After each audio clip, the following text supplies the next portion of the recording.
KG, 5 रुपए प्रति kilogram. तो ये जो किलोग्राम आता है, जो मात्रक आता है, यूनिट आती है, इसकी एक उसके अकाउंट में आती है। यहाँ लिखा है परसेंट। सेंट का मीनिंग क्या होता है? देखो CENT होता है 100। क्या होता है? 100। तो परसेंटेज को लिखा जाता है 1/100। कई बच्चे कई बार बोलते हैं सर परसेंटेज का मीनिंग 100 होता है। 100 नहीं, क्या होता है? 1/100। अब सर क्यों पढ़ा जाता है इसे? कारण क्या है पढ़ने का? बेटा परसेंटेज का बेसिक मीनिंग होता है द वे ऑफ कंपैरिजन। क्या होता है? The way of comparison. किन्हीं भी दो चीजों में तुलना करना। क्या करना? तुलना करना। कंपैरिजन होता है इसका मतलब। किसी भी दो चीजों में आप तुलना करें तो किससे करेंगे? परसेंटेज से। इसके पीछे एक छोटी सी स्टोरी सुनाता हूं मैं आपको। दो फ्रेंड थे, एक ही कॉलोनी में रहते थे, आसपास में अड़ोस पड़ोस में घर था उनका। मान लो एक पर्सन था आपका ए और एक पर्सन था आपका बी। दोनों बहुत अच्छे फ्रेंड थे, दोनों एक ही स्कूल में पढ़ा करते थे सर। एक दिन उनके स्कूल में टेस्ट था, स्कूल में एग्जाम हुआ और नेक्स्ट डे स्कूल में बच्चों को नंबर सुनाए, कॉपियां दिखाई गई, आपके इतने नंबर आए, आपके इतने नंबर आए। दोनों नंबर सुन के बड़े खुश थे, दोनों घर आ रहे थे। रास्ते में क्या हुआ सर? ए और बी दोनों साथ में थे। रास्ते में ए के पापा मिल गए। किसके पापा? ए के। भाई पापा को पता था कि स्कूल में टेस्ट हुआ है, नंबर बताए गए हैं। तो पापा ने पूछा, भाई ए तेरे कितने नंबर आए टेस्ट में, कितने मार्क्स तुझे मिले? ए ने कहा पापा मेरे 40 नंबर आए हैं, 40 मार्क्स मिले। कितने मिले? 40। फिर भाई ऑब्वियस बात है कि अगर ये पड़ोसी का बच्चा है तो हमारे पेरेंट्स को हमसे ज़्यादा पड़ोसी के बच्चे की चिंता रहती है कि बोले बेटा तेरे कितने आए? उसने कहा अंकल मेरे जो मार्क्स आए हैं वो आए हैं 50। कितने आए हैं? 50। इतना सुना और आप जानते हैं मेंटेलिटी पेरेंट्स की कि मेरे बच्चे के कम आए, इसके ज़्यादा आए, बेटा घर चलो शाम को मिलते हैं। शाम को जैसे ही घर पहुँचे तो आप समझ सकते हैं क्या होगा शाम को। जैसे ही पिताजी घर पहुँचे, पापा घर पहुँचे, एक के साथ क्या चालू कर दी? बेल्ट। सीधे बेल्ट पे पहुँच गए। अब बेचारा पिटता रहा, सुनता रहा, पूछता रहा, पापा कारण क्या है बता दो। मार क्यों रहे हो? कोई तो रीज़न होगा इसके पीछे। भाई मारने के बीच में कोई पेरेंट्स नहीं बोलता कि ये रीज़न है। पिट लिया, रो लिया, बैठ लिया। फिर लास्ट में पूछा उसने हिम्मत करके कि पापा रीज़न क्या था मारने का, ये तो बताओ, आपने मुझे मारा क्यों? पापा ने कहा देख भाई तेरे नंबर आए 40 और उसके नंबर आए 50 पड़ोसी के बच्चे के। ऐसा क्यों? तेरे कम कैसे आए, उसके ज़्यादा कैसे आए? तुम सेम स्कूल में जाते हो तो फिर तुम्हारे नंबर कम कैसे आए? कारण क्या है उसके पीछे? उसने कहा पापा इतनी सी बात पे मारा आपने, पूरी बात तो पूछ लेते, एक बार बात तो सुन लेते। तो बोले बता बेटा क्या बात है? पिट तो लिया, कोई बात नहीं। पापा को पता नहीं था कि हमारा बच्चा जो ए है ये पढ़ता है बेटा 8th क्लास में। कौन सी क्लास में? 8th क्लास में। और जो बच्चा बी था पड़ोसी का वो पढ़ता था 9th क्लास में। कौन सी क्लास में था? 9th क्लास में। तो पापा ने कहा इससे क्या ही फर्क पड़ गया, तू 8th में है वो 9th में है, पेपर तो लगभग सेम ही आता है दोनों का। तो बोला एक बात और सुनो, मेरा जो एग्जाम था वो कितने मार्क्स का था? वो था 50 मार्क्स का, 50 नंबर का मेरा पेपर था। और क्लास 9th का जो एग्जाम हुआ था वो 100 मार्क्स का था, 100 मार्क्स का था। तो पापा ने पूछा, बोला ऐसी बात थी तूने पहले बताया क्यों नहीं? तो उसने बोला आपने बताने का मौका ही कहाँ दिया।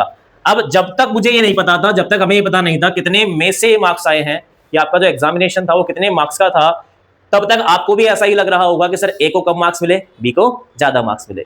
लेकिन जो ए को मार्क्स मिले थे, जो ए ने मार्क्स ऑब्टेन किए थे, वो कितने में से किए थे बेटा? 50 में से। और इसने कितने में से किए थे? 100 में से। तो अब जाके पता पड़ा कि इनका बेस क्या है। ए का जो बेस था मार्क्स का वो क्या था? 50। और बी का जो बेस था मार्क्स का वो क्या था? 100।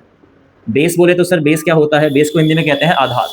सर किससे कंपेयर किया हमने? इसके जो मार्क्स हैं किसके बेस पे कंपेयर किए? 50 के बेस पर। और बी के जो मार्क्स हैं किसके बेस पे कंपेयर किए? 100 के बेस पर। हमने परसेंटेज में काउंट करते हैं कि 50 में से अगर 40 मार्क्स आए हैं और 100 में से अगर 50 मार्क्स आए हैं, तो अगर परसेंटेज में जब कैलकुलेट किया गया तो हमें पता पड़ा किसके मार्क्स ज्यादा आए थे? ए के। और कम मार्क्स किसके आए थे? बी के। सर ये कैसे करते हैं परसेंटेज में कैलकुलेट?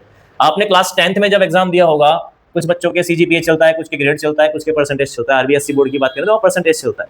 600 मार्क्स का आपका पूरा एग्जाम होता है, 6 एग्जाम होता है प्रॉपर। अगर किसी बच्चे के 400 मार्क्स आए हैं उसके अंदर, तो कैसे काउंट किया जाता है परसेंटेज? हम कहते हैं सर जितने मार्क्स उसके आए हैं उसको लिखते हैं हम किसमें? न्यूमरेटर में। किसमें? अंश। इसको क्या बोलते हैं? अंश। और जितने में से मार्क्स आए हैं उसे कहां लिखा जाता है? डिनोमिनेटर में। इसमें इसको हिंदी में क्या बोलते हैं? हर। ये एक क्या बन जाती है? फ्रैक्शन। क्या बन जाती है? फ्रैक्शन। भाई फ्रैक्शन में कितनी चीजें होती हैं? 2 चीजें। हिंदी में बात करें तो ये तो होता है अंश और ये क्या होता है? हर। इंग्लिश में इसको क्या बोलते हैं? न्यूमरेटर। इसी क्या बोलते हैं? डिनोमिनेटर। जब ये एक भिन्न बन जाती है, एक फ्रैक्शन बन जाता है, जब इसको परसेंटेज में कन्वर्ट किया जाता है तो किससे गुणा करते हैं हम? 100 से, 100 से। किससे गुणा करते हैं? 100 से। तो यहां हमने क्या सीखा? हमने ये सीखा सर हमें अगर किसी भी फ्रैक्शन को, किसको? किसी भी फ्रैक्शन को अगर कन्वर्ट करना है या चेंज करना है किसमें? परसेंटेज में, तो किससे मल्टीप्लाई किया जाता है? 100 से। किससे मल्टीप्लाई किया जाता है? 100 से। अगर इसका अगर अपोजिट करें, इसका उल्टा करें हम, अगर हम किसी भी परसेंटेज को अगर कन्वर्ट करें फ्रैक्शन में या भिन्न में, तो भाई क्या करेंगे सर? यहां हमने 100 से मल्टीप्लाई किया है, तो यहां जब चेंज करेंगे तो क्या करेंगे, 100 से डिवाइड करेंगे, मतलब 100 का क्या देंगे, भाग देंगे। या हम कह सकते हैं सर इस परसेंटेज के साइन का मतलब आपने बताया था क्या होता है, 1/100, 1/100। जब किसी परसेंटेज को फ्रैक्शन में चेंज किया जाएगा, कन्वर्ट किया जाएगा, तो इस परसेंटेज के साइन को हटाना पड़ेगा हमें, और जब इसको हटाना होता है तो किससे मल्टीप्लाई किया जाता है, 1/100 से। 100 से नहीं, किससे, 1/100 से। तो जब किसी भी परसेंटेज को फ्रैक्शन में कन्वर्ट करेंगे तो we can say we have to multiply by 1/100, मतलब हमें 1/100 से क्या करना पड़ेगा, गुणा करना पड़ेगा, या इसको कह सकते हैं 100 का क्या देना होगा, हमें भाग देना होगा या डिवाइड करना होगा। तो यही दो चीजें बेसिक आपकी मेन है यहाँ पर परसेंटेज में। क्या क्या, कि परसेंटेज टू फ्रैक्शन कन्वर्ट करना आपको आना चाहिए, और फ्रैक्शन टू परसेंटेज आपको कन्वर्ट करना आना चाहिए। ठीक है, जब फ्रैक्शन टू परसेंटेज कन्वर्ट करते हैं तो किससे मल्टीप्लाई किया, 100 से, और जब परसेंटेज टू फ्रैक्शन कन्वर्ट किया तो किससे मल्टीप्लाई किया हमने, 1/100 से। ये दो बेसिक चीजें हैं, ये आपको पता होना चाहिए। तो लगाइए हेडिंग परसेंटेज और नोट डाउन कीजिए इन चीजों को। भाई इंग्लिश मीडियम से कोई है, इंग्लिश मीडियम, हिंदी, हिंदी। तो पहले बाइलिंगुअल लिखवाते हैं दोनों लैंग्वेज में। पहले हिंदी वाले लिखो। भिन्न को प्रतिशत में बदलने के लिए, भिन्न को प्रतिशत में बदलने के लिए, भिन्न को प्रतिशत में बदलने के लिए 100 से गुणा किया जाता है। भिन्न को प्रतिशत में बदलने के लिए 100 से गुणा किया जाता है। इंग्लिश में लिखिए, to convert a fraction, to convert a fraction into percentage, to convert a fraction into percentage we multiply by 100, multiply by 100। Next point क्या है आपका sir, percentage to fraction conversion. देखिए सेकंड पॉइंट, प्रतिशत को भिन्न में बदलने के लिए, प्रतिशत को भिन्न में बदलने के लिए 1/100 से गुणा किया जाता है। प्रतिशत को भिन्न में बदलने के लिए 1/100 से गुणा किया जाता है। To convert a percentage into fraction we multiply by 1/100। Done? अब हम भाई कुछ फ्रैक्शंस लिखेंगे, उन्हें कन्वर्ट करेंगे परसेंटेज में, और ये आपकी बेसिक चीज है, और आपके हर चैप्टर, जितने भी चैप्टर हम पढ़ेंगे अर्थमेटिक में, वहां हर जगह काम आएंगी ये चीज। तो एक साइड में लिखूंगा आपका फ्रैक्शन मतलब भिन्न, और एक साइड में लिखूंगा परसेंटेज। आप खुद कन्वर्ट करेंगे सर कैसे करते हैं। मैंने लिखा 1, क्या लिखा भाई, 1। सबसे पहली बात, क्या ये एक फ्रैक्शन है? क्या 1 एक फ्रैक्शन है? क्या एक भिन्न है या नहीं, बोलो। हाँ तो हाँ, नहीं तो ना। नहीं है, नहीं है। कैसे है बेटा? अगर मैं इसको ऐसे लिखूं 1/1, तो इक्वल में क्या रहेगा, 1 ही रहेगा। आपने एक नंबर पढ़ा होगा, प्राकृत संख्या जिसे बोलते हैं नेचुरल नंबर। कौन से नंबर, नेचुरल नंबर। क्या होते हैं नेचुरल नंबर सर? इसे कैपिटल एन से डिनोट किया जाता है, और ऐसे लिखा जाता है कि एन बिलोंग्स टू 1, 2, 3, 4, मतलब जितने भी आपके पॉजिटिव इंटीजर होते हैं, धनात्मक पूर्णांक जो होते हैं, वो सब क्या होते हैं आपके नेचुरल नंबर, क्या होते हैं, प्राकृत संख्या। तो ध्यान रखना, जितनी भी आपकी प्राकृत संख्या है ना, वो एक भिन्न हो सकती है, होती ही है, क्योंकि उनके अपॉन में अगर 1 लगाया जाएगा, बटे में 1 लिखा जाएगा, तो वो भिन्न कन्वर्ट हो जाएगी। ये हो गया आपका अंश, ये हो गया आपका हर, ये हो गया न्यूमरेटर, ये हो गया डिनोमिनेटर। तो 1 को परसेंटेज में क्या लिखा जाएगा? हमने कहा सर, हमने एक चीज पढ़ी है, किसी भी फ्रैक्शन को अगर परसेंटेज में चेंज करना है, किसी भी भिन्न को अगर प्रतिशत में बदलना है, तो किससे मल्टीप्लाई करते हैं, 100 से। इस 1 को आप 100 से मल्टीप्लाई कीजिए, क्या आएगा, 100 आएगा। तो 1 को अगर परसेंटेज में लिखना चाहें हम, तो क्या लिखेंगे, 100%। क्या लिखेंगे, 100%। 2 क्या होगा फिर, 200%। लेकिन सर एग्जाम में जो फ्रैक्शन हमारे काम आते हैं वो है 1/2। 1/2 को क्या लिखा जाएगा सर? 1/2 का मतलब होता है हाफ। क्या होता है, हाफ। ये है फुल 1, ये इसका हाफ है। तो अगर यहां पर हाफ हुआ है, तो यहां पर भी क्या हो जाएगा, इसका हाफ। तो 1/2 को परसेंटेज में क्या लिखा जाएगा, 50%। क्या लिखा जाएगा, 50%। नेक्स्ट आता है आपका 1/3। 1/3 को जब हम फ्रैक्शन में, सॉरी, परसेंटेज में चेंज करेंगे, तो हमने एक रूल पढ़ा है सर, किसी भी फ्रैक्शन को परसेंटेज में चेंज करने के लिए किससे मल्टीप्लाई करते हैं, 100 से। अब देखिए 3 से डिवाइड करेंगे 100 को, क्या कंप्लीटली डिवाइड हो जाएगा, नहीं होगा सर। तो 3 को डिवाइड कीजिए भाई, 3 3 जा 9, रिमेनिंग क्या बचेगा 1, क्या उतारेंगे वापस से हम आगे 0 और 3 3 जार 9, फिर क्या बचेगा 1 और जो रिमाइंडर होता है वो जाता है आपका अंश में और जिसका आप भाग देते हैं वो कहाँ आता है आपका हर में। तो क्या आ गया ये 33/1/3। तो 33 सही 1/3% इसको बोला जाता है। लेकिन सर एग्जामिनर क्या करता है, बच्चा याद करके जाता है, वो आपको डेसिमल में देगा। किस में देगा? डेसिमल, दशमलव के अंदर। तो इसको दशमलव में क्या लिखा जाएगा सर? दशमलव में इसको लिखा जाएगा 33.33। क्या लिखा जाएगा? 33.33। नेक्स्ट आता है आपका 1/4। What is 1/4 in percentage? Convert कीजिए, चेंज करो, कितना आएगा? 1/4 को परसेंटेज में क्या कहेंगे? 100 से मल्टीप्लाई करो, कितना आ जाएगा? 25%। Then it's come 1/5। What is 1/5? 1/5 क्या होता है परसेंटेज में? 20। कितना आएगा? 20%। भाई 5 से डिवाइड किया हमने 100 को, 5 2 10 और एक 0 आ गया। 1/6 द मोस्ट इंपोर्टेंट परसेंटेज जो एग्जाम में बार बार पूछा जाता रहता है आपके। 1/6 कन्वर्ट कीजिए। और अगर इसे मैं फ्रैक्शन में लिखना चाहूँ, मिक्स फ्रैक्शन में, तो ये बनेगा 16 2/3। देखिए ये 6 क्यों आया आपके? ये 1/3 की क्या लिखा था हमने? 0.33। क्या लिखा था? 0.33। अब क्या 1/3 को 2 से मल्टीप्लाई करने पर ही 2/3 आता है क्या? क्या इसका 2 टाइम्स है क्या? तो 0.33 का 2 टाइम्स क्या होगा? 0.66। तो इसको डेसिमल में अगर लिखना हो तो हम क्या लिखेंगे? 16.66%। आगे निकालिए 1/7 क्या होता है? What is 1/7 in percentage? 14.28। अगर मैं इसको फ्रैक्शन में लिखना चाहूँ तो क्या लिखूंगा? 14 2/7। 14 2/7। और डेसिमल में क्या बताया आपने? 14.28%। What is 1/8? 1/8 क्या होता है?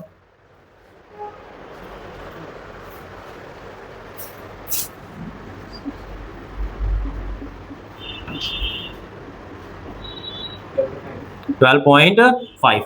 अब 0.5 मतलब होता है हाफ, तो क्या लिखते हैं? 12 1/2। 0.5 क्या होता है? हाफ। क्या लिख देंगे? 12 1/2। 1/9।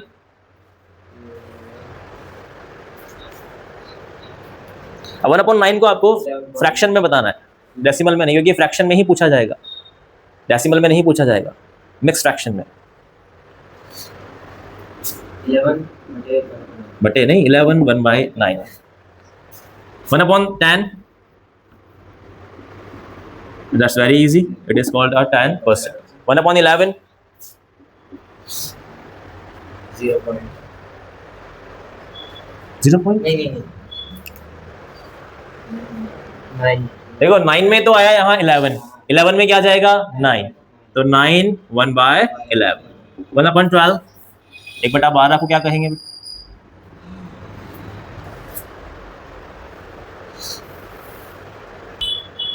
जब भी कोई फ्रैक्शन हम लिखते हैं उसका सिंप्लीफाइड लिखते हैं हमेशा, सिंप्लीफाइड वैल्यू। सिंप्लीफाइड वैल्यू का मतलब क्या है कि अगर वो किसी भी टेबल से किसी भी संख्या से कट रही है उसे काटेंगे। जैसे हमने 12 का डिवाइड किया 100 में, तो 8 टाइम जाएगा, 4 बचेगा, रिमाइंडर इधर आएगा आपका, और जो इधर आएगा 4 और 12, 4 और 12, तो 4 1 जा 4 और 4 3 जा 12, तो कितना आ गया? 1/3। तो 1/12 क्या होता है परसेंटेज में? 8 1/3। और 1/3 को हमने क्या लिखा था यहाँ पर? 0.33। तो डेसिमल में क्या हो जाएगा? ये 8.33। क्या हो जाएगा? 8.33। 1/13 ये आज तक एग्जाम में नहीं पूछा गया 1/13, लेकिन लिख लो। कारण क्या है सर? 13 को वैसे ही अशुभ मानते हैं हम। किसी भी बड़ी बिल्डिंग को अगर आप देखेंगे, कोई बड़ा होटल है, कोई भी बड़ा अपार्टमेंट है, वहाँ 13वीं मंजिल नहीं होती, 13 फ्लोर नहीं होता वहाँ। वहाँ 12 के बाद 12A होगा, फिर 14 आ जाएगा, इसलिए नहीं पूछा जाता, एग्जामिनर भी नहीं पूछता इसको। क्या होगा ये देखो? 7 9/13। 13 की टेबल बोलो आप। 13 7 जा 91, 91 माइनस करेंगे 100 में से कितना बचेगा? 9, 9 जाएगा आपका ऊपर, नीचे आएगा आपका 1/14, 1/14।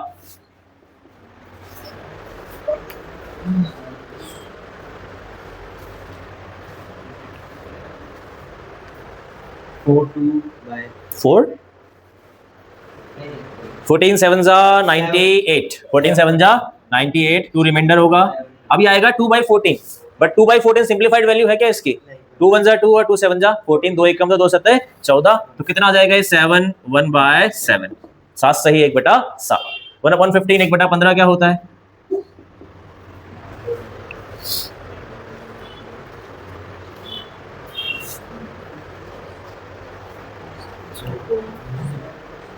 6 10 by 15 6 10 by 15 और 10 by 15 को हम क्या लिखेंगे 2 by 3 5 2 10 और 5 3 15 तो 6 से ही 2/3%। 1/16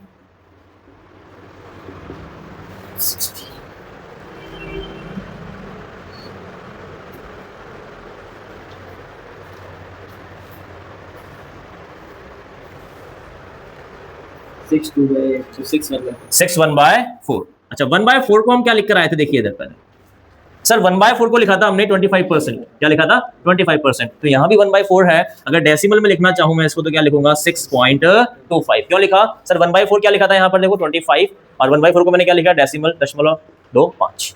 1/17 1/17 को क्या कहेंगे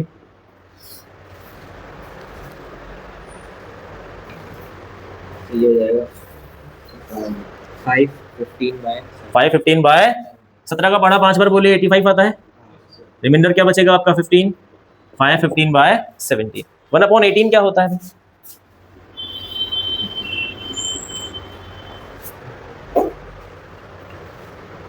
What is 1/18 in percentage? 5 5 by 18 और 9 oh sorry 5/9 5/9 और 1/19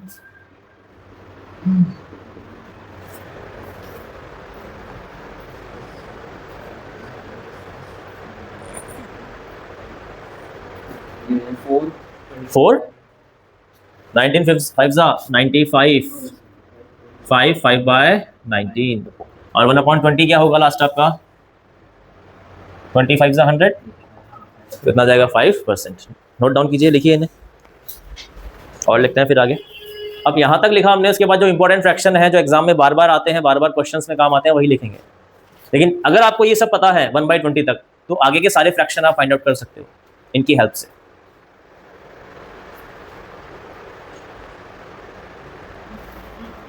नेक्स्ट फाइंड आउट कीजिए 1/25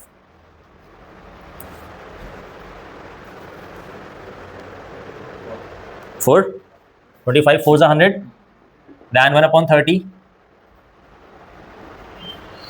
1/30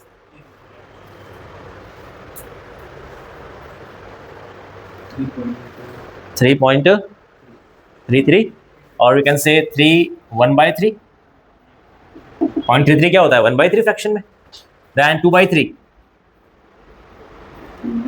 2/3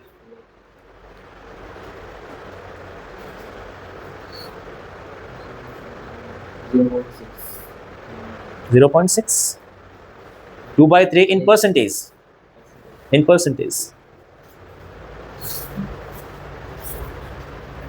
देखो 1/3 क्या था हमारा 1/3 देखो क्या था 1/3 1/3 को हमने क्या लिखा था 33 सही 1/3। अब हमें फाइंड आउट करना है निकालना है 2/3। क्या 1/3 को अगर 2 टाइम्स कर दिया जाए तो 2/3 मिल जाएगा क्या 66 भाई इसका जो हर है इसका जो डिनोमिनेटर है वो तो सेम है न्यूमरेटर चेंज हुआ है तो इसका भी 2 टाइम हो जाएगा 33 का 2 टाइम्स क्या हो जाएगा 66 1/3 का 2 टाइम क्या होगा 2/3 तो क्या हो जाएगा ये 66 2/3 66 से 2/3। और अगर डेसिमल में लिखना चाहूँ तो मैं इसको 66.66 देन 2/5 1/5 क्या था 20 का 2 टाइम क्या हो जाएगा 40 देन 2/7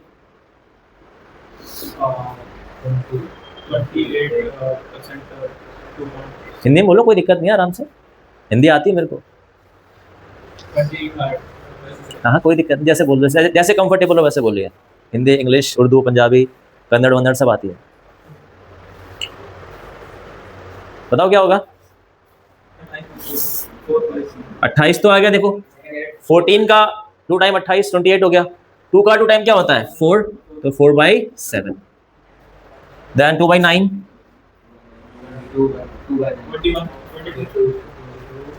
1/9 क्या है आपका 11 सही 1/9 तो 2/9 चाहिए 2/9 चाहिए इसका 2 टाइम कर देंगे 11 का 2 गुना 22 1 का 2 गुना 2 और 9 आपका एज इट इज रहेगा तो 22 2/9 नोट डाउन करो यहाँ तक।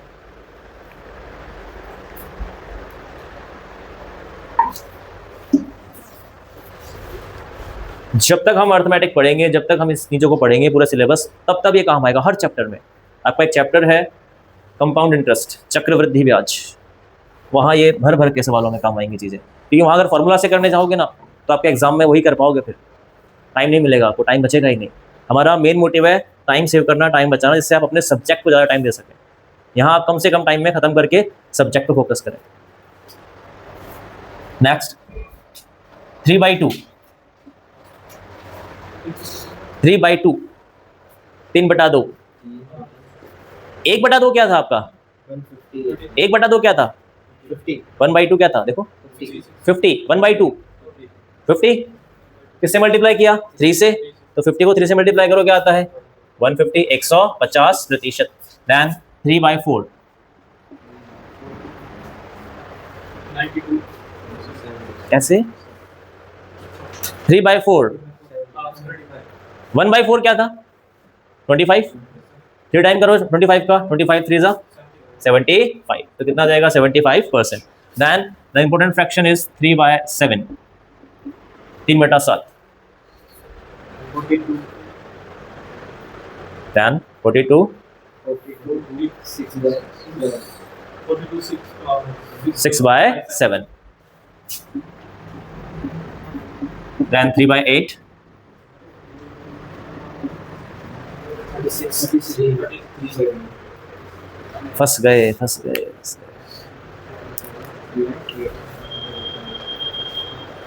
अब इसको 100 से मल्टीप्लाई करो, फिर फाइंड करो, देखो एक बार। 3/8 मल्टीप्लाई बाय 100 क्या आता है? फिर मैं सिखाता हूँ ऐसा क्यों होता है, क्या रीज़न है उसके पीछे।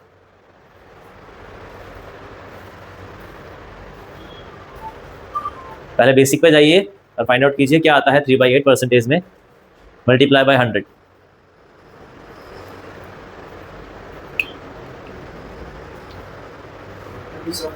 37.5, 0.5 मीनिंग हाफ, तो वी कैन से 37 1/2। सर ऐसा क्यों हुआ?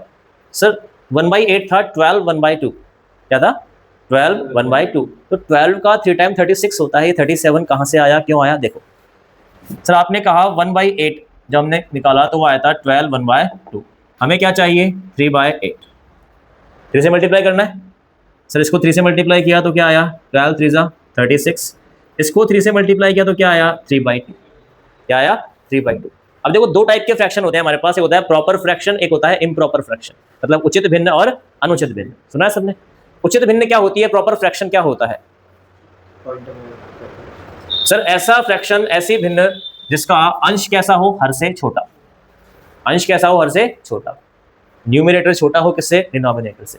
और अनुचित भिन्न क्या होती है? जिसका अंश क्या हो जाए? बड़ा। न्यूमरेटर क्या हो जाए? बड़ा। डिनोमिनेटर क्या रह जाए? छोटा। तो ये देखो 3/2, ये कौन सा फ्रैक्शन है? प्रॉपर है, इम्प्रॉपर है, उचित है, अनुचित है?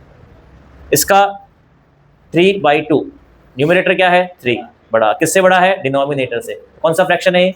इम्प्रॉपर। इसको प्रॉपर फ्रैक्शन में कैसे कन्वर्ट करेंगे? 2 का भाग दो आप 3 में, एक बार जाएगा पूरा पूरा। तो जो एक बार जो भाग गया है ना, ये एक यहाँ आकर जुड़ जाता है, प्लस हो जाता है, तो 36 और एक क्या होता है? 37, और रिमाइंडर क्या बचेगा यहाँ पर? 1, और भाग किसका दिया? 2 का, तो 1/2। तो क्या बनता है? 37 1/2। देन 4/5, 4/5 बताओ क्या होता है? 1/5 क्या होता है? 1/5 20, किससे मल्टीप्लाई कर दिया? 4 से। 24 जा 80, और एक 5/4, देन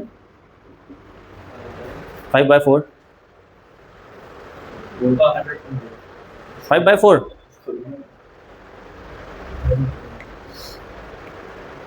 4 4 4 125, 125%। देखो 1/4 क्या था आपका? 25। कितना टाइम किया? 5 टाइम्स किया इसको। 25 5 जा 125, 25 5 जा 125। एक इंपॉर्टेंट फ्रैक्शन है आपका 4/7। 4/7 को क्या कहेंगे प्रतिशत में?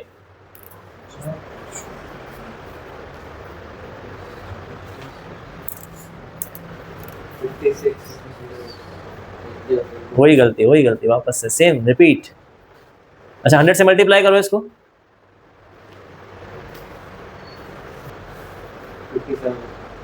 57 1/7। नोट डाउन करो यहाँ तक। लिखो।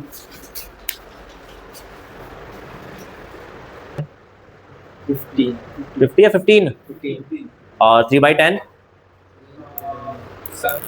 3/10 3/10 1/10 क्या था 10 1/10 क्या है 10 3/10 क्या होगा 10 का 3 गुना 3 टाइम 30 देन लिखना है हमें 5/6 तो क्या बनेगा ये 83 1/3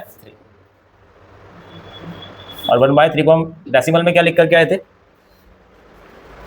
दशमलव में क्या लिख के आए थे 33 तो क्या बन जाएगा ये 83.33 एक इंपॉर्टेंट फ्रैक्शन आपका और है 7/8 87 1/2 और 1/2 को हम क्या लिख देंगे डेसिमल में हाफ 0.5 87.5 अच्छा 5/6 पढ़ा हमने तो 6/5 क्या होगा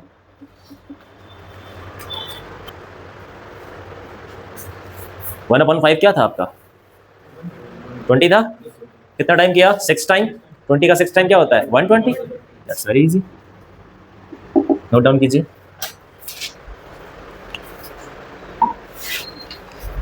ये कुछ इंपॉर्टेंट फ्रैक्शन है बार बार क्वेश्चन इन पे आता है कैसे क्वेश्चन आता है उसकी चर्चा हम आगे करेंगे अभी आपको इन्हें डेली 1-2 मिनट के लिए रिवाइज करना है डेली बड़ी शिद्दत के साथ ऐसा नहीं ऊपर से देख लिया है ना और जब क्वेश्चंस करेंगे जब क्वेश्चंस में बार यूज होंगे तो अपने आप याद हो जाएगी चीज़ें आपको इनको रटना नहीं है बैठ के रटने बैठ गए टेबल की तरह से बचपन में रटते थे 2 एकम 2 2 दूना 4 ऐसे नहीं रटना ऑटोमेटिक चीज़ें याद हो जाएंगी आपके अब देखिए लैंग्वेज कैसे आती है क्वेश्चन में 2 इंपॉर्टेंट लैंग्वेज है कोई भी मान लो 2 नंबर है हमारे पास x और y कोई भी 2 नंबर कौन से हैं x और y क्वेश्चन हमसे पूछेगा x y का कितना प्रतिशत है एक्स वाई का कितना प्रतिशत है इंग्लिश में बोले इसको तो क्या बोलेंगे what percent of Y is X what percent of Y is X किसके बारे में बात कर रहा है ये एक्स के बारे में बात कर रहा है या वाई के बारे में बात कर रहा है किसके बारे में पूछ रहा है हमसे एक्स के बारे में किसके बारे में एक्स के बारे में और किसके रेस्पेक्ट में पूछ रहा है किसके सापेक्ष पूछ रहा है वाई के सापेक्ष किसके सापेक्ष ऑफ वाई किसका वाई का किसका वाई का कि भाई x जो है ना y का कितना परसेंट है हमसे पूछ रहा है अगर y हमें पता है और x हमें पता है तो बता दो कि x जो है y का कितना परसेंट है जैसे मैं कहूँ आपसे कि मेरे पास 100 रुपए हैं और आपके पास 200 रुपए हैं क्या बोला मैंने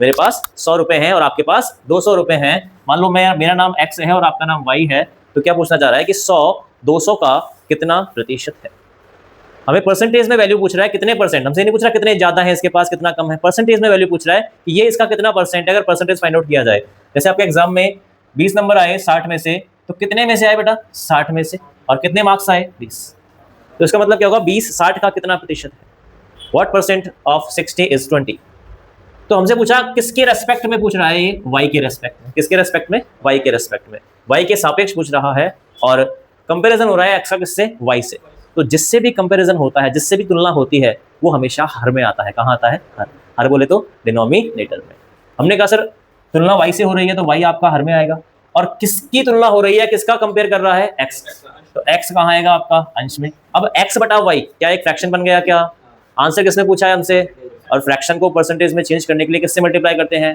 किससे 100 से तो x अपॉन y किससे मल्टीप्लाई हो जाएगा आपका 100 से तो इस तरीके से हम आंसर बताएंगे x upon y multiply by 100 एक हमसे पूछता है x y से कितना प्रतिशत कम या ज्यादा है या अधिक है कम या ज्यादा सर अगर मैं देखूं इधर कि मेरे पास 100 है आपके पास 200 है अगर मैं पूछूं मेरे पास आपसे कितने रुपए कम है मेरे पास आपसे कितने रुपए कम है 100 रुपए ये तो आंसर आपने दिया रुपए में लेकिन अगर यही बात पूछी जाए कि मेरे पास आपसे कितने प्रतिशत कम है किसमें पूछा आंसर हमसे अब परसेंटेज में किसमें पूछ रहा है परसेंटेज में इंग्लिश में क्या लिखेंगे इसको how much percent is x greater और लेस देन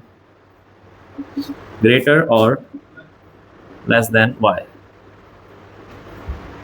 ग्रेटर और लेस देन y कि x y से कितने प्रतिशत कम या ज्यादा दोनों एक साथ लिख देंगे अभी हम कम की और ज्यादा दोनों एक साथ ग्रेटर हो चाहे लेस हो कितना है अब किससे यहां कंपैरिजन किससे हो रहा है y से। किससे हो रहा है? y से। मैंने कहा जिससे कंपैरिजन होता है, जिसके रेस्पेक्ट में हम बात करते हैं, वो हमेशा कहाँ आता है? हर में, डिनोमिनेटर में। किसमें आता है? डिनोमिनेटर हर में आता है। तो y कहाँ आ जाएगा आपका? हर। सर अंश में क्या आएगा? अंश में क्या आएगा? अंश में इन दोनों का डिफरेंस आएगा। क्या आएगा? डिफरेंस। अच्छा, डिफरेंस जब निकालते हैं तो बताओ, बड़ी संख्या में छोटी माइनस करते हैं, छोटी में बड़ी माइनस करते हैं? बड़ी में छोटी। तो अगर आपका x बड़ा है y से तो x माइनस y लिखा जाएगा, और अगर आपका y बड़ा है x से तो y माइनस x लिखा जाएगा। ये भी एक फ्रैक्शन बन गया। आंसर परसेंटेज में चाहिए, इससे मल्टीप्लाई कर देंगे 100 से। ये दो लैंग्वेज में क्वेश्चन आपसे पूछा जाएगा। एक इंपॉर्टेंट लैंग्वेज क्या है कि a का b प्रतिशत, a का b प्रतिशत हमेशा बराबर होता है b का a प्रतिशत। क्या बोला मैंने? a का b प्रतिशत हमेशा किसके बराबर होगा? b के a प्रतिशत। इंग्लिश में क्या बोला जाएगा? b% of a is always equal to a% of b। ये तीन बातें आपको ध्यान रखनी है। ये तीन बातें आपके बार बार एग्जाम में काम आएंगी। नोट डाउन कीजिए।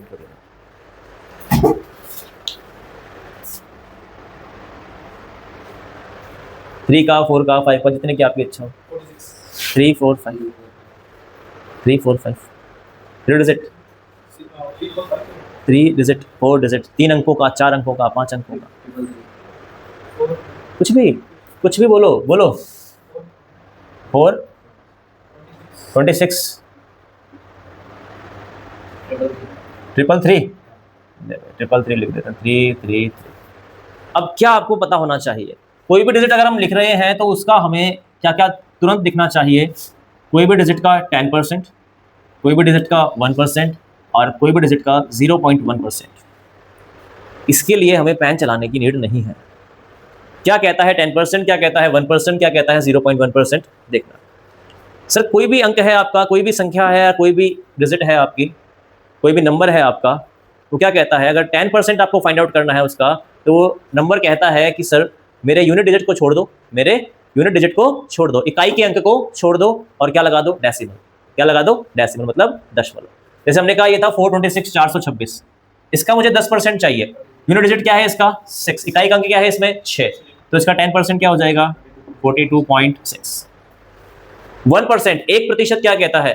सर 10% ने कहा था कि यूनिट डिजिट छोड़ना है। 1% कहता है यूनिट डिजिट और टेंस डिजिट, मतलब इकाई का अंक और दहाई का अंक दोनों छोड़ दो। सर इसमें इकाई का अंक क्या था? यूनिट डिजिट क्या था? 6, टेंस क्या है? 2। तो इन दोनों को छोड़कर यहाँ क्या आ जाएगा? पॉइंट आ जाएगा। तो क्या बन जाएगा ये? 4.26। और सर 0.1% क्या कहता है कि यूनिट, टेंस और 100 तीनों को छोड़ दीजिए। तो क्या बनेगा ये? 0.426। एक अंक छोड़ना है, एक डिजिट छोड़ना है आपको 10% में, 2 छोड़ने हैं 1% में और 3 छोड़ने हैं 0.1%। बताइए इसका 10% क्या होगा? इसका 10% क्या होगा? बोलो। 33.3। इसका 1% क्या होगा? 3.33 और 0.1% क्या होगा? 0.333। इसका 10% क्या होगा? 10। इसका 1% क्या होगा? 1। और इसका 0.1% क्या होगा? 0.1। एक बात और ध्यान रखना कि 100 एक ऐसा नंबर है, 100 एक ऐसी संख्या है जिसका आप कितना भी परसेंट निकालो वही आने वाला है। तभी तो हम कहते हैं ना सर लेट अस अज्यूम, माना कि x बराबर 100। कहते हैं 100 ही क्यों मानते हैं सर? 200 300 500 400 क्यों नहीं मान सकते?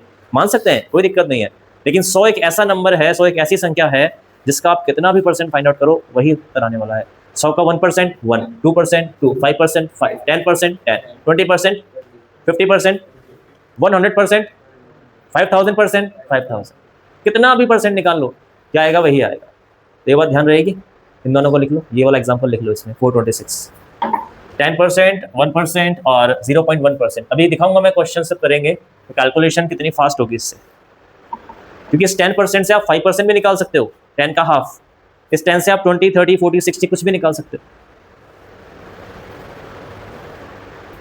क्वेश्चन लिखिए 721 का कितना प्रतिशत है? 721 का कितना प्रतिशत है? इंग्लिश में लिखो। What percent of 2100 is 700? What percent of 2100 is 700?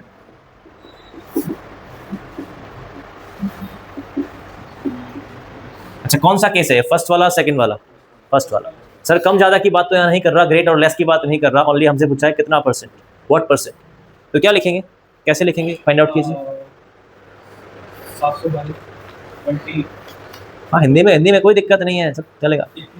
700 बटा 2100 और गुणा 100। सर हमने कहा किसके रेस्पेक्ट में, किसके सापेक्ष तुलना हो रही है, 2100 के सापेक्ष, और तुलना किसकी हो रही है, 700 की। हमने कहा जिसके रेस्पेक्ट में पूछा जाता है वो हमेशा किसमें आता है, डिनोमिनेटर में, मतलब हर में, और जिसकी तुलना कर रहा है वो हमेशा कहाँ आता है, न्यूमिनेटर मतलब अंश में, और मल्टीप्लाई किससे करना होता है हमें, 100 से। अब देखिए 2 0 से 2 0 कैंसिल, ये 7 से डिवाइड करो इसको, 7 का हमने डिवाइड किया इसमें कितनी बार, 100 टाइम्स, 7 का डिवाइड किया इसमें कितने टाइम, 3 टाइम। क्या ये 1/3 लग रहा है क्या, 1/3/100 मल्टीप्लाई 100 किया था हमने, और 1/3 को हमने परसेंटेज में क्या बोला था, 33/1/3 या 33 सही 1/3। नेक्स्ट क्वेश्चन लिखिए। 1260 1260 800 का कितना प्रतिशत है, 800 का कितना प्रतिशत है, what percent of 800 is 1260?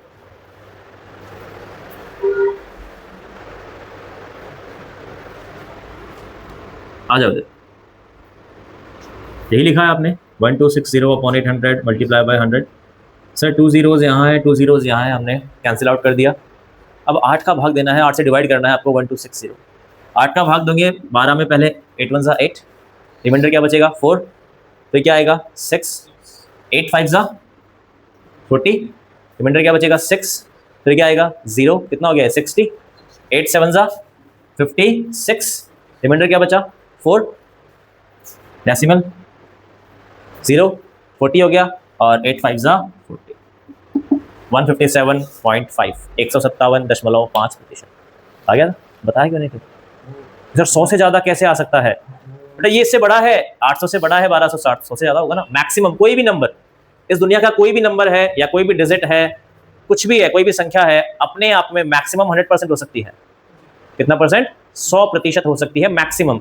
ये जो 800 है ना, ये अपने आप का कितना है 100%। आप भी हैं, आप भी अपने आप में कितने हैं 100%। ये मार्कर है अभी अपने आप में कितना परसेंट है 100%। अगर इस मार्कर से मैं इसको क्या हटा दूं, क्या ये 100% है, अब सर कुछ कम हो गया इसमें, लेकिन अभी जब ये पूरा है तो ये अपने आप में कितना है 100%। इसकी जो लेंथ है, इसका जो वॉल्यूम है, अपने आप में कितना रहेगा 100%। तो 800 अपने आप में 100% है, 800 से बड़ा है ना ये, तो ऑब्वियस सी बात है इसके रेस्पेक्ट में, इसके सापेक्ष में 100 से ज़्यादा होगा। ठीक है सर, कंफ्यूजन कहाँ होता है, जब अच्छा क्वेश्चन बनता है तो ऐसे बनता है। लिखिए क्वेश्चन है 200 ग्राम 2 किलोग्राम का कितना प्रतिशत है,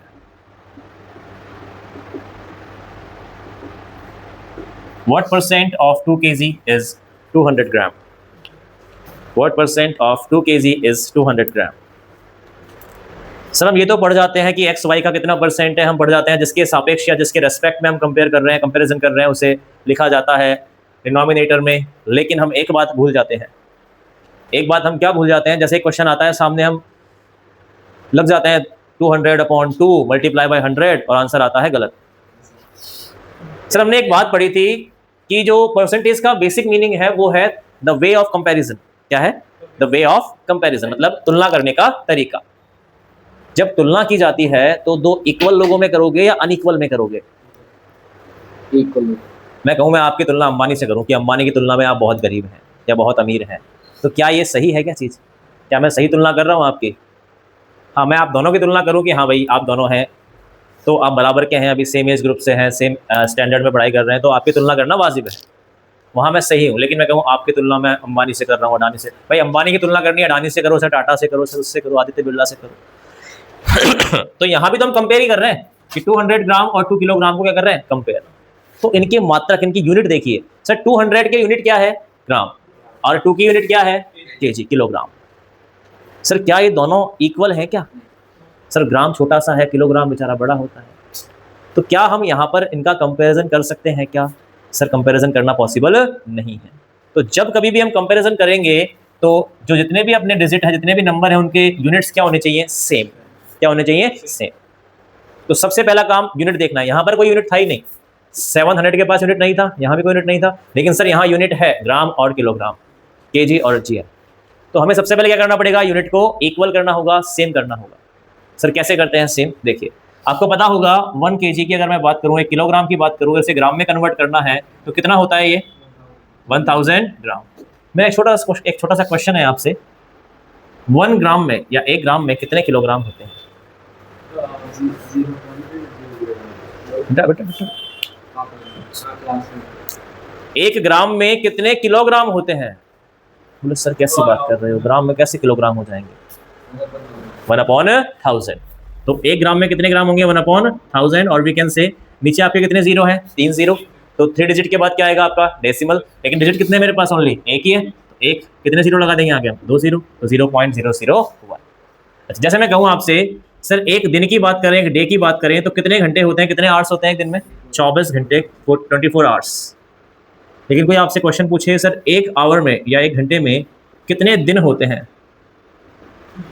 सर घंटे में भी दिन होते हैं क्या? कोई घंटे में दिन कैसे हो जाएंगे? है क्या पॉसिबल? है बेटा।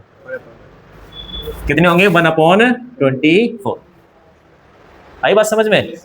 सर 1 सेकंड में भी घंटे होते हैं, 1/3600। एक बात ध्यान रखें, ये किलोग्राम आपका बड़ा मात्रक है, ग्राम आपका छोटा मात्रक है। जब कभी भी हम बड़े मात्रक से छोटे मात्रक की ओर जाते हैं तो करते हैं मल्टीप्लिकेशन। क्या करते हैं? मल्टीप्लिकेशन। और जब कभी भी छोटे मात्रक से बड़े मात्रक की ओर जाएंगे, ये केजी है ना, तो क्या करेंगे हम? डिवाइडेशन। क्या करेंगे? Divide.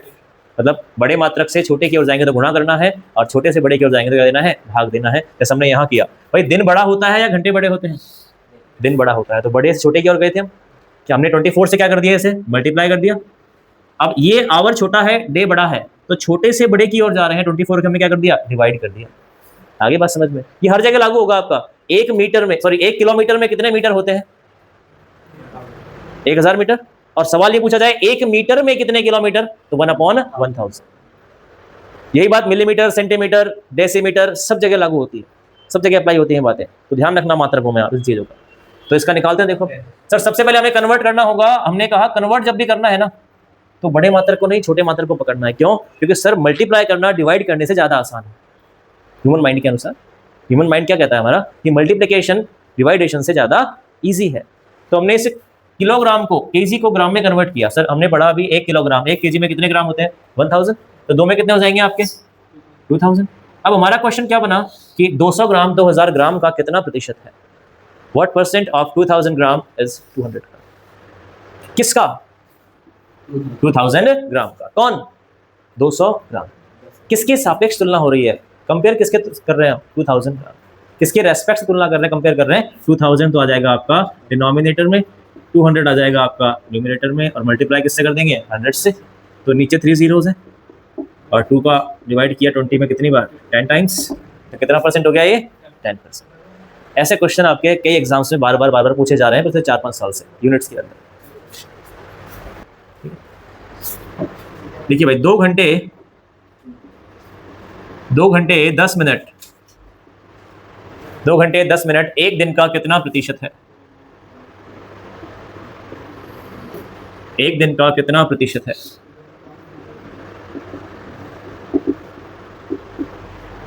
What percentage of 1 day is 2 hour 10 minute? What percent of 1 day? एक आवर है, 1 मिनट है और 1 डे है। सर यहाँ 2 ही यूनिट्स थी, 1 ग्राम था और 1 किलोग्राम था, लेकिन यहाँ यूनिट 3 है हमारे पास। हमें तीनों को किसी भी एक यूनिट में चेंज करना है। मैंने अभी आपसे कहा यूनिट में कन्वर्ट करना है, चेंज करना है, तो आप सबसे पहले छोटी यूनिट को पकड़िए। किसको? छोटी को पकड़ो, बड़ी अपने आप पकड़ में आ जाएगी, है ना। तो ये आवर, मिनट और दिन में, डे में कौन छोटा है? सबसे छोटा मिनट। कौन सबसे छोटा है? 1 दिन, 1 घंटे, 1 मिनट। छोटा कौन है? 1 मिनट। तो हमने कहा सर सबसे छोटा अगर मिनट है तो हम घंटे को भी मिनट बनाएंगे, आवर को भी चेंज करेंगे मिनट में, और दिन को भी किस में चेंज करेंगे? मिनट में। अब सर अभी हम पढ़कर आए हैं कि 1 दिन में कितने घंटे होते हैं? 24 घंटे। 1 day is equal to 24 hours. लेकिन सर इसे हमें दिन में किस में चेंज करना है? दिन को मिनट में। तो 1 घंटे में, 1 आवर में, 1 आवर में कितने मिनट होते हैं? 60। तो इस 24 को किससे मल्टीप्लाई करना होगा? 60 से और मल्टीप्लाई करना होगा। लेकिन आपको ये बात ध्यान रखनी है कि 1 दिन में अगर मिनट की बात करें वो कितनी होती है? 1440। कितने होते हैं? 1440। एग्जाम में मल्टीप्लाई करने नहीं बैठना आपको, टाइम बचाना है, ध्यान रखनी है आपको कुछ चीजें कंपटीशन के हिसाब से कि 1440 मिनट कितने में, एक दिन में। सर 2 घंटे में कितने मिनट होते हैं, 120, और 10 मिनट ऑलरेडी हमारे पास है, तो 120 और 10 कितना हो जाएगा आपका 130। तो क्वेश्चन क्या बन गया हमारा अब, 130 मिनट 1440 मिनट का कितना प्रतिशत है, what percent of 1440 minutes is 130 minutes. अब निकालिए, करिए कैलकुलेशन।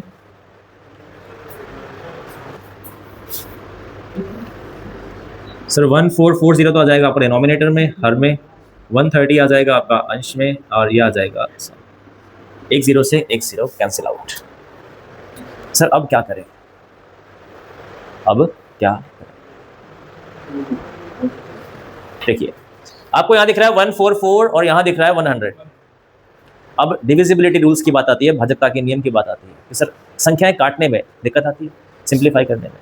तो कुछ रूल बताता हूं मैं आपको, सुनना बड़े ध्यान से। 2 का रूल तो आपको पता होगा, 2 क्या कहता है, ऐसे कौन से नंबर्स हैं 2 से पूरे पूरे सिंप्लीफाई हो जाते हैं, 2 से कट जाते हैं। 0 2 4 6 8, कौन से 0 2 4 6 8 कहाँ होने चाहिए, कौन से होने चाहिए, कौन से अंक पर, इकाई अंक पर, मतलब कौन सा डिजिट, यूनिट डिजिट। अगर किसी भी नंबर में यूनिट डिजिट के पास 0 2 4 6 और 8 है तो वो किससे डिवाइड होंगे पूरे पूरे। सर 3 क्या कहता है, 3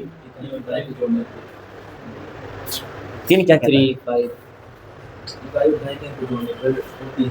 बेटा इकाई और दहाई नहीं, कोई भी नंबर लिखा, जैसे मान लो मैंने ये नंबर लिखा आपके सामने। अब अगर हमें इसको चेक करना है क्या ये 3 से डिवाइड होगा कि नहीं होगा, तो उसके सारे डिजिट्स को आप जोड़ लीजिए। कोई भी नंबर है उसके ऑल डिजिट्स का sum, all digit sum, digit sum कीजिए इसका। 5 + 1 6, 6 और 6 12, 12 और 3 2 14 और 1 15। अगर जो आपने सम किया है डिजिट्स का, अगर वो 3 का मल्टीपल है, 3 का मल्टीपल है, 3 का गुणज है, या 3 के पहाड़े में आ जाए इस तो किससे कट जाएगा, 3 से। ये पूरा पूरा 3 का भाग जाएगा। क्वेश्चन कैसे आता है समझना इसके ऊपर। एक बहुत बड़ा नंबर लिख के दे देगा आपको, 2 1 5 1 7 2 5 4 2 1 0 और 3। क्वेश्चन पूछेगा कि इसमें 3 का भाग देने पर, when we divide this number by 3, इस संख्या में 3 का भाग देने पर what will be the remainder, शेषफल क्या होगा। अब कुछ बच्चे क्या करते हैं, सर 3 का भाग देना है ना, ऐसे ऐसे लिख के ऐसे ऐसे करते हैं और पूरा भाग देने बैठ जाते हैं और अपने टाइम की घोर बर्बादी करते हैं, समय की घोर बर्बादी, क्योंकि डिविजिबिलिटी रूल पता नहीं होता। कहता क्या है डिविजिबिलिटी रूल सर 3 का, कि डिजिट सम, क्या डिजिट सम, तो सबको जोड़ लीजिए, सम करिए इनका। 2 + 1 5 6 1 7 2 5 22 23 4 2 1 0 30 और 3 33। अब 33 में 2 डिजिट है, 3 और 3, तो 3 + 3 6, क्या 6 3 का मल्टीपल है, 3 का मल्टीपल है सर। तो इसमें अगर 3 का डिवाइड करेंगे तो पूरा पूरा भाग जाएगा, कंप्लीटली डिवाइड हो जाएगा, और कंप्लीटली डिवाइड होने का मतलब रिमाइंडर क्या बचेगा, 0। इतना सा काम करना होता है। 4 पे भी आता है। 4 क्या कहता है भाई, 4 ये कहता है कि कोई भी संख्या है ना, उसके लास्ट 2 डिजिट, कौन से लास्ट 2 डिजिट, अगर उनमें पूरा पूरा भाग गया या पूरे पूरे डिवाइड हो गए 4 से, तो पूरी संख्या 4 से डिवाइड हो जाएगी।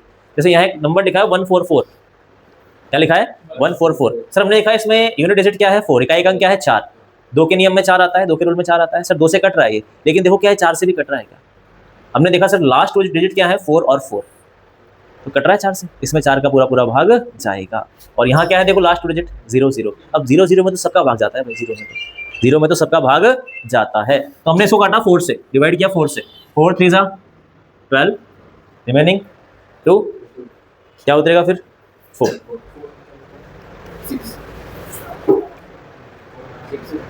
क्या 36, क्यों 4 6 24,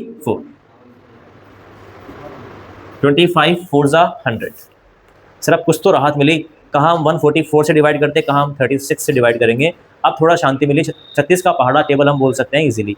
अब देखिए 25 और 13 मल्टीप्लाई करना है।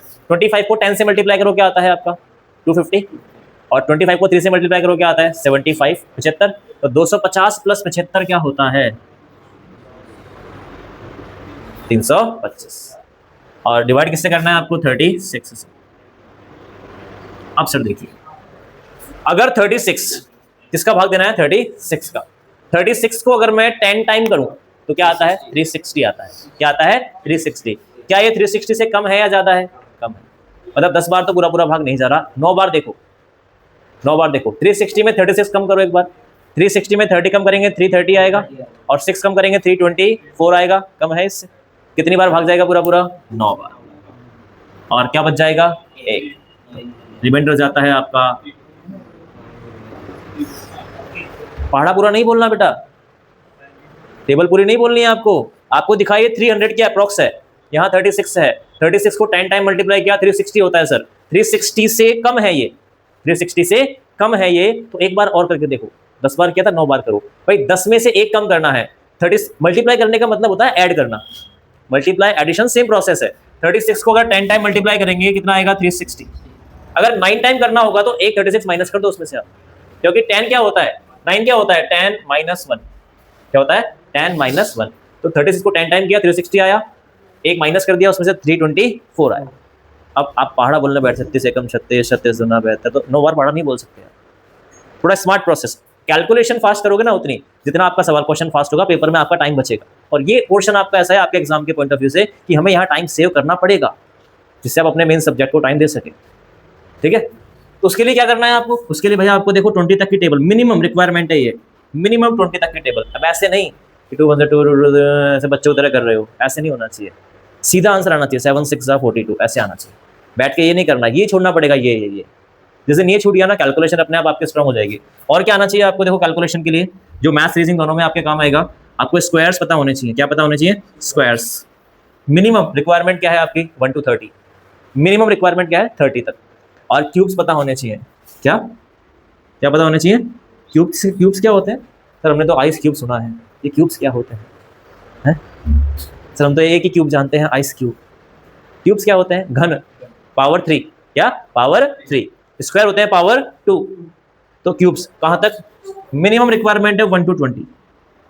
एप्टीट्यूड का पेपर जब आप करने बैठेंगे तो ये चीज़ें आपके काम आएंगी, मैथ्स में भी और रीजनिंग में भी, दोनों में। ठीक है, तो इससे आपकी कैलकुलेशन थोड़ी स्ट्रांग होगी धीरे धीरे। ये चीज़ें आपको पता होनी चाहिए। नहीं पता है तो इनको लिखिए, इनको लर्न कीजिए, याद कीजिए, जैसे भी आप कर सकते हैं वैसे कीजिए। बाकी स्क्वायर निकालना सिखाएंगे आपको 1000 तक के, कोई दिक्कत नहीं है उसमें, परेशान नहीं हो। बता रही है इसको, नोट डाउन करो इस क्वेश्चन को। एक दो क्वेश्चन और करते हैं।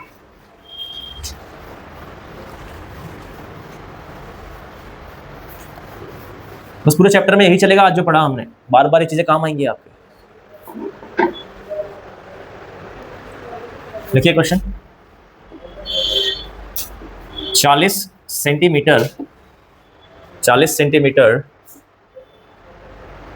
15 मीटर का कितना प्रतिशत है? What percent of 15 meter is 40 centimeter? What percent of 15 meter is 40 centimeter? फिर वही गलती करने बैठ गया ना। अभी तो समझाया, ये सेंटीमीटर है, ये मीटर है, कंपैरिजन सेम चीजों में होता है। अच्छा करिए, देखो सर, पहले हम करेंगे मीटर को सेंटीमीटर में कन्वर्ट। एक मीटर में कितने सेंटीमीटर? 100। कितने? अच्छा, एक सवाल और मेरा आपसे कि एक सेंटीमीटर में कितने मिलीमीटर होते हैं? Millimetre, mm। स्केल देखा है आप लोगों ने? स्केल होता है आपका, बचपन से आप स्केल काम में लेके आते हैं, तो उसमें जो एक ब्लॉक होता है वो सेंटीमीटर का ही तो होता है। 1 सेंटीमीटर, 2 सेंटीमीटर, इसमें कितने लाइन होते हैं? 10। तो मिलीमीटर के होते हैं लाइन्स। तो 1 centimetre is equal to 10 millimetre. थोड़ा ध्यान रखना, यहाँ से भी क्वेश्चन आ जाता है मिलीमीटर से कई बार। तो हम क्या बोलेंगे सर, हमारा क्वेश्चन क्या बनेगा? 40 सेंटीमीटर। जब मीटर को इसमें चेंज करेंगे तो किससे मल्टीप्लाई होगा? ये 100 से। और 15 को जब 100 से मल्टीप्लाई करेंगे तो क्या बन जाएगा? ये 1500। और क्या बन गया अभी? सेंटीमीटर। एक मीटर में कितने सेंटीमीटर? 100 सेंटीमीटर। तो 15 में कितने हो गए? 1500। तो क्या बन गया क्वेश्चन हमारा? 1500 तो आपका डिनोमिनेटर में, 40 आपका न्यूमरेटर में, और divide multiply by 100। 2 zeros are 2 zeros। 5 से, अच्छा 5 का रूल क्या कहता है? 4 तक हमने पढ़ा था। 5 का रूल क्या कहता है? What is the divisibility rule of 5? 0 and 5 on what place? Unit place, unit digit। कौन सा digit? Unit digit। When we find up unit digit is 0 और 5, it can be completely divided by 5। 6 क्या कहता है sir? Sir 6 का जो formation हुआ है, जो बना है, वो किस किस से मिलकर बना है? 2 × 3। तो ऐसा नंबर जो 2 से भी कंप्लीटली डिवाइड है और 3 से भी है, वो किससे हो जाएगा कंप्लीटली डिवाइड? 6 से। और एक जो क्वेश्चन बनता है वो बनता है आपका 8। क्या कहता है? 8 का डिविजिबिलिटी रूल। सर 2 का पढ़ा हमने, सर 4 का पढ़ा हमने, और 8 का पढ़ना है हमें। 2 को अगर मैं 2 की पावर के रूप में लिखूं तो 2 की पावर 1 होगा। 4 को अगर 2 की पावर के रूप में लिखा जाए 2 की पावर 2 होगा। और 8 को अगर 2 की पावर में लिखा जाए 2 की पावर क्या बनेगा? ये 3 बनेगा। बोलो बनेगा नहीं बनेगा? तो 2 की पावर यहाँ पर क्या है? 1। तो जब 2 का रूल पढ़ा हमने, 2 का डिविजिबिलिटी रूल पढ़ा, तो हमने कौन सा अंक देखा, कौन सा डिजिट देखा? यूनिट डिजिट, लास्ट का एक। जब 4 का पढ़ा हमने तो कौन से डिजिट देखे? लास्ट के 2 डिजिट। और 8 में 2 की पावर क्या है? 3। तो 8 में क्या देखेंगे हम? अगर किसी नंबर के लास्ट 3 डिजिट में 8 का भाग पूरा 8 का भाग चल जाए पूरा या कंप्लीटली डिवाइड हो जाए 8 से, तो वो पूरा नंबर 8 से कंप्लीटली डिवाइड होगा। सर जैसे देखिए, कोई भी नंबर लिखा मैंने, अच्छा ये क्वेश्चन भी कई बार पूछा जा चुका है 8 का। क्वेश्चन आता है कि what will be the remainder when we divide this number by 8, कि इस संख्या को 8 से भाग देने पर शेषफल क्या होगा। तो यहाँ पूरी संख्या में आपको भाग नहीं देना बेटा, पूरी संख्या को डिवाइड नहीं करना, आपको ओनली लास्ट के 3 डिजिट देखने हैं। क्या है? 408, 408। तो 408 में 8 का भाग जा रहेगा, 8 × 5 = 40, 8 एकम 8। तो इसका मतलब ये है कि इस पूरी संख्या में भी 8 का पूरा भाग जाएगा, कंप्लीटली डिवाइड होगा ये नंबर 8 से। और कंप्लीटली डिवाइड होने का मीनिंग होता है रिमाइंडर क्या बचेगा? 0। क्या बचेगा? 0। और 9 क्या कहता है? सर जैसा 3 वैसा 9। मौसी के लड़के हैं 3 और 9। किसके लड़के? मौसी के लड़के, कजन है, मैटरनल आंटी, मौसी, है ना। तो 3 क्या कहता था भाई? 3 sum of digit, sum of digit. तो 9 भी यही कहता है, sum of digit should be the multiple of 9। संख्या के अंकों का योगफल अगर 9 का गुणज हो जाए या 9 के पहाड़े में आ जाए तो 9 का पूरा भाग जाएगा। क्या बोला मैंने? किसका मल्टीपल? 9 का, या 9 के पहाड़े में आ जाए ऐसा बोल दो आप। क्या? अंकों का योगफल, सम ऑफ डिजिट। पूरी संख्या के अंकों को जोड़ने पर अगर 9 के पहाड़े में आ जाए वो अंक या वो संख्या, तो वो किससे डिवाइड हो जाएगा? 9 से। ये आपको याद रखना है यहाँ तक कम से कम, क्योंकि ऐसे क्वेश्चन आते रहते हैं। ठीक है भाई, कितना आ गया? आप 15 देते हैं इसमें भाग भाई। 40 और 15 5 से डिवाइड कर दे। 5 × 8 = 40 और 5 × 3 = 15। 3 का डिवाइड किया, 3 × 2 = 6। रिमाइंडर क्या बचेगा आपका? 2 / 3।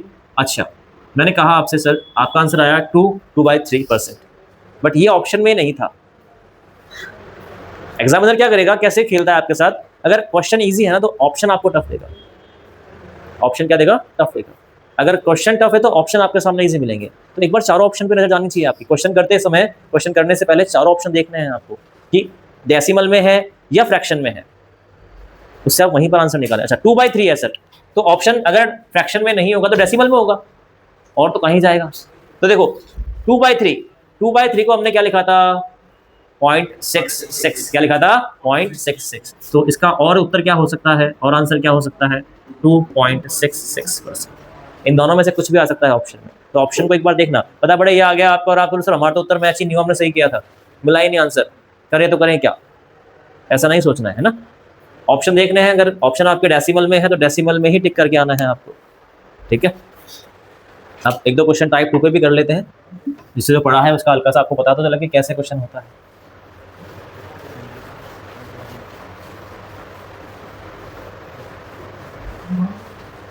लिखिए क्वेश्चन। 125 400 से कितना प्रतिशत अधिक है? सॉरी कम है। 125 400 से कितना प्रतिशत कम है?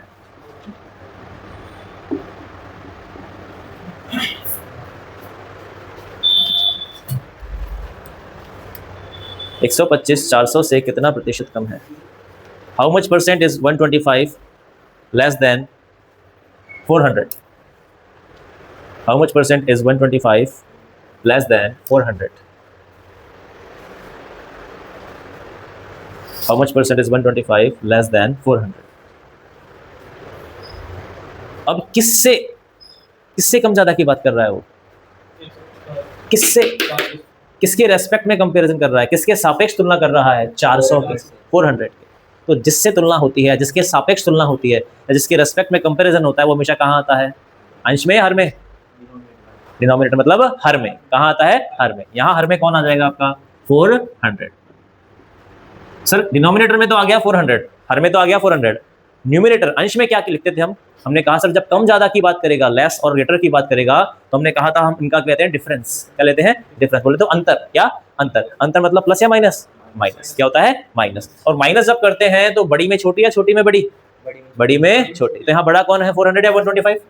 तो क्या लिखेंगे? 400 माइनस 125 मल्टीप्लाई बाय 100। अब 400 में से 125 माइनस करेंगे तो क्या आएगा आपका? 275। देखो माइनस कैसे करना है आपको। 400 माइनस 125 है, इसको टुकड़े कर लो, इसको डिवाइड कर दो। पहले 100 माइनस करो, कितना आ गया? 300। 300 में बचा क्या? 25। माइनस करो 275। डिनोमिनेटर है आपका 400 मल्टीप्लाई बाय 100। 20 से 20 कैंसिल आउट। 4 का डिवाइड करना है। 4 6 24। रिमाइंडर बचेगा आपका 3।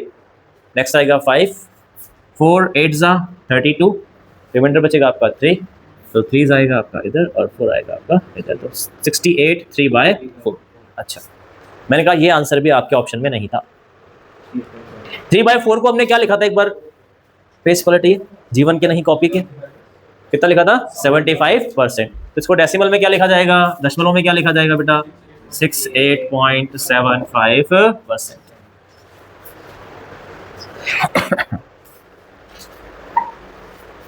एक क्वेश्चन और कर देते हो इसमें।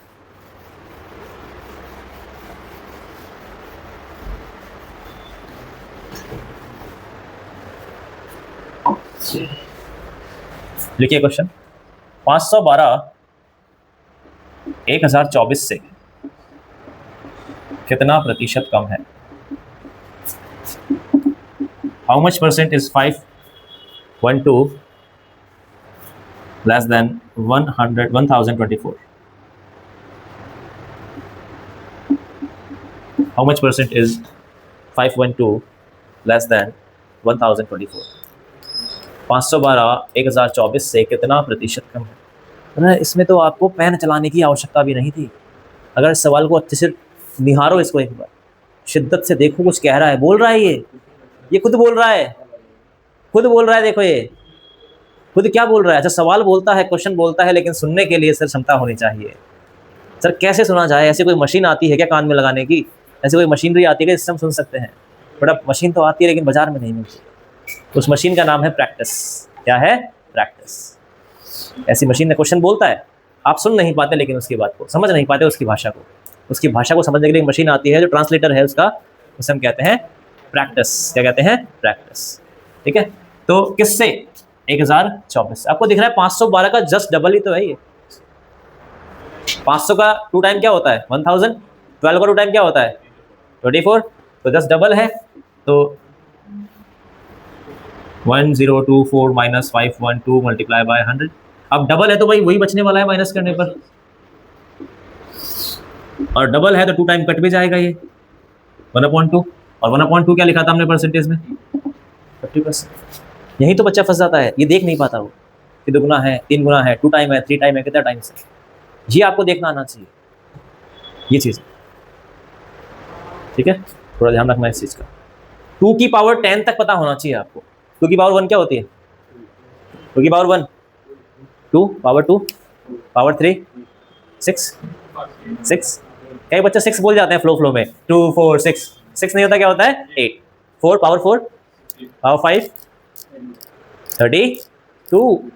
16 का 2 टाइम, 16 का 2 टाइम, 16 का दुगना 32, 32 का दुगना 64, 64 का दुगना 128, फिर 256, फिर 512 और फिर 1024। रह जाएगी याद? लिखवाऊं? लिख के ले आओगे? चलो अब देखो भाई, कुछ छोटी सी चर्चा करना क्या है, आज इतना ही पढ़ेंगे, आगे बाद में चर्चा करेंगे अगली क्लास में। कोई सा भी एग्जाम अगर आप देने जा रहे हैं, एक्सवाइजेड, मैं एक एग्जाम की बात नहीं कर रहा, तो 4 आपके कीवर्ड्स आपको ध्यान रखने हैं। Success Mantra of any exam क्या क्या है? क्या क्या है? बोलो। अरे अलग अलग लिखा है ना, एक लिखा है SPM। क्या होता है सर SPM? S4 बेटा होता है आपका सिलेबस, P4 वही मशीन वाली बात, और M4 मशीन नहीं, मैथ नहीं, क्या है, mock test. Specially online CBT computer based exam है आप लोगों का, तो कंप्यूटर बेस्ड एग्जाम के लिए, सीबीटी के लिए ये सबसे इंपॉर्टेंट चीज है। और इस मॉक लगाने के बाद, मॉक का मतलब ये नहीं होता कि आपका स्कोर कितना आ रहा है, ये चेक करने के लिए नहीं होता है मॉक। सीबीटी एग्जाम के लिए मॉक क्यों लगवाया जाता है कि आप उस प्रिसाइजली उस समय के अंदर, कन्फाइज समय के अंदर उसमें आप एग्जाम पेपर कर पा रहे हो नहीं कर पा रहे हो, कि आप कहीं ऐसा तो नहीं है कि एक ही क्वेश्चन को लेके बैठ गए और उसमें फंस गए। होता क्या है, ईगो। जैसे मान लो किसी बच्चे की फिजिक्स अच्छी होती है, किसी की रीजनिंग अच्छी है, किसी की केमिस्ट्री अच्छी है, अब वो क्या सोच के जाता है, मतलब प्री प्लानिंग कर लेता है घर पे कि फिजिक्स के 50 क्वेश्चन है, 50 में से 50 करने हैं, नहीं तो 49 तो करने ही करने हैं। प्री प्लानिंग, प्री अजम्पशन कि मेरा तो अच्छा स्ट्रॉन्ग पॉइंट है, इतने तो मैं करके आऊँगा। अब पहला क्वेश्चन उठाया, एग्जामिनर समझदार था, उसने टफ क्वेश्चन दे दिया पहला, हिल नहीं रहा आपसे, लेकिन ईगो अपना आड़े आ गया। सर ये तो फिजिक्स तो मेरी गलत हो ही नहीं सकती, अगर ये क्वेश्चन मेरे से नहीं हुआ तो मैं केमिस्ट्री में क्या करूँगा, मैथ्स में क्या करूँगा, एप्टीट्यूड में क्या करूँगा, जीके में क्या करूँगा। तो ये ईगो साइड में रखना एग्जाम में। एक बात ध्यान रखना, एग्जाम अगर आपके लिए टफ है तो वो हर बच्चे के लिए टफ है। अगर आपके लिए पेपर टफ है तो वो हर बच्चे के लिए टफ है। कोशिश कीजिए एग्जाम जब भी आप मॉक लगाएं, जब भी कुछ लगाएं, तो पूरा पेपर आप 2 बार देख पाएं। उस टाइम के अंदर कितनी बार, 2 बार। पहले राउंड में क्या करना है, जो क्वेश्चन आ रहा है इजीली आपसे हो रहा है, टिक करते हुए आगे बढ़ते हुए चलना है। सेकंड राउंड में जिस क्वेश्चन में आप फंसे थे, फंसने का मतलब आपको ऐसा नहीं कि उसमें फंस रहे हो तो 2 मिनट दे दिए, मैक्सिमम 1 मिनट 1.5 मिनट देना है आपको, मैक्सिमम है ये तो, क्योंकि दिख जाता है क्वेश्चन अपन से 1.5 मिनट में होगा कि नहीं होगा। 1 मिनट बहुत होता है क्वेश्चन पढ़ने के बाद कि सर क्वेश्चन होगा कि नहीं होगा, ये मेरे बस का है कि नहीं है। अभी जहाँ फंसे थे वहाँ वापस, क्योंकि आपके एनटीए जब एग्जाम लेता है तो वहाँ 2 ऑप्शन होते हैं, एक तो सेव एंड नेक्स्ट, एक होता है मार्क फॉर रिव्यू। जब आप एग्जाम देंगे, मॉक लगाएंगे तो 2 ऑप्शन मिलेंगे आपको, mark for review, save and next. तो मार्क फॉर रिव्यू पे आप क्लिक करके उस क्वेश्चन को बात के लिए रख सकते हैं। साइड में आपके स्क्रीन पर एक छोटा सा चार्ट बना होता है, वहाँ कलर होते हैं 2-3 टाइप के, कि ये आपने क्वेश्चन अटैम्प्ट किया है, अटैम्प्टेड का अलग कलर होगा, मार्क फॉर रिव्यू का अलग कलर होगा, और सेव एंड नेक्स्ट का जो आपने क्वेश्चन अटैम्प्ट किया है उसका अलग होगा, जो नहीं किया उसका अलग होगा अनअटैम्प्टेड का। तो सीधा उस कलर को देखो कि ये क्वेश्चन मैंने मार्क फॉर रिव्यू की थी, ये थे, ऐसा नहीं पीछे बार बार बैक करके जा रहे हो। उस क्वेश्चन को देखा, उस पर गए, अटैम्प्ट किया, अगला देखा कि कलर कौन सा है, इस तरीके से। और जब मॉक लग जाता है आपका, तो मॉक में आपको कमी समझ आती है कि मेरे से इस टॉपिक के क्वेश्चन में फंस रहा था मैं, कौन सा टॉपिक का क्वेश्चन में फंसा था मैं, उस टॉपिक का फिर करना है रिवीजन। ये 4 कीवर्ड्स हैं आपके, किसी भी कोई सा भी एग्जाम, XYZ कोई सा भी एग्जाम, ऑब्जेक्टिव टाइप एग्जाम की बात कर रहा हूँ मैं, डिस्क्रिप्टिव एग्जाम की बात नहीं हो रही है यहाँ पर, ऑब्जेक्टिव एग्जाम की बात हो रही है, जो कॉम्पिटिशन में आता है आपके। Syllabus, practice, mock and revision. अब मॉक का मतलब ये नहीं होता कि मॉक दे दिया हर खत्म करो, मॉक का जरूरी है एनालिसिस। 3 घंटे का, अगर आप, मैं ये नहीं कहता कि आप रोज मॉक दीजिए, चाहे महीने में 4 ही मॉक देने हैं आपको, लेकिन जितने घंटे का आपका मॉक टेस्ट था, कम से कम उतना ही समय उसका आप एनालिसिस कीजिए। एनालिसिस सर कैसे करते हैं, सर जिस टॉपिक में, जिस क्वेश्चन में आप फंसे थे, वहाँ पूरा दिखाता है कि आपने कितना टाइम किस क्वेश्चन को दिया था, कहाँ आपने सिली मिस्टेक करी है। पूरा जब मॉक देंगे आप किसी भी कोचिंग का, किसी का भी, तो वहाँ पूरा आपको शो करेगा कि आपने इतना टाइम दिया, यहाँ फंसे, ये आपके परसेंटाइल मार्क्स हैं। तो उसका एनालिसिस कीजिए कि सर मैं यहाँ फंसा था, ये मुझे अब आगे रिकवर करना है रिविजन के थ्रू। और जो भी आज आपको पढ़ाया है, इसमें अगर कोई डाउट है छोटा मोटा कोई भी, तो आप पूछ लीजिए, एक बार देख लीजिए, किसी भी क्वेश्चन में डाउट है, किसी कॉन्सेप्ट में डाउट है तो पूछ लीजिए। All clear?